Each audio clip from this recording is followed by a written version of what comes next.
మేలుకు వచ్చినప్పుడు మళ్ళీ ఓపెన్ అవుతాయి, ఆహా! నిద్రపోగానే ఇదైతాయి, రిలాక్స్ అవుతాయి మజిల్స్. కొలాప్స్ అంటాం. ఈ ఫ్యారింజల్ మజిల్స్ ఏదైతే ఉన్నాయో ఓరో ఫ్యారింజల్ మజిల్స్ రిలాక్స్ అయినప్పుడు కొలాప్స్ అవుతాయి. సో ఆ డైలేటర్ మజిల్స్ అంటాం. అసలైతే అట్లా పట్టి ఉంచుతాయి అన్నమాట మనకు దాన్ని. ఇట్లా పట్టి ఉంచటం వల్ల మనకు ఆ గ్యాప్ అనేది ఉంటుంది, అది రిలాక్స్ అయిపోతుంది. అవి కూడా నైట్ పూట కావాలి కదా, మజిల్స్ అన్ని రిలాక్స్ అవుతాయి కదా, వాటితో పాటు ఇవి కూడా రిలాక్స్ అవుతాయి. అసలు ఉండేదే గింతంత సందు, అవి టోటల్ రిలాక్స్ అయితే మొత్తం మూసుకుంటుంది. అందులో మళ్ళీ ఒబేసిటీ. కాబట్టి ఫస్ట్ ఏం చేయాలి వీళ్ళు, ఒబేసిటీ తగ్గాల, లైఫ్ స్టైల్ చేంజెస్ అంటాం. సో దానికంటే ముందు ఏంటంటే స్లీప్ స్టడీ అని చేస్తాం.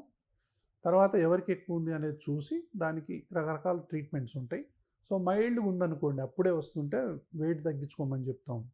అలర్జీ, ఆస్మా ఏదైనా ఉందంటే దానికి వైద్యం చేయటము, ఫుడ్ హ్యాబిట్స్ ఏమైనా ఉంటే మార్చుకోవటం, ఆల్కహాల్ ఏమైనా తాగితే మార్చుకోవటం, పొగ తాగుతుంటే మార్చుకోవటం, ఈ గుట్కా పాన్ మసాలా తింటుంటే మార్చుకోవటం, కూల్ డ్రింక్ ఐస్ క్రీమ్స్ ఏమన్నా మాటి మాటి తీసుకుంటే మానేయటం, ఇట్లాంటి అన్ని లైఫ్ స్టైల్ చేంజెస్ అంటాం.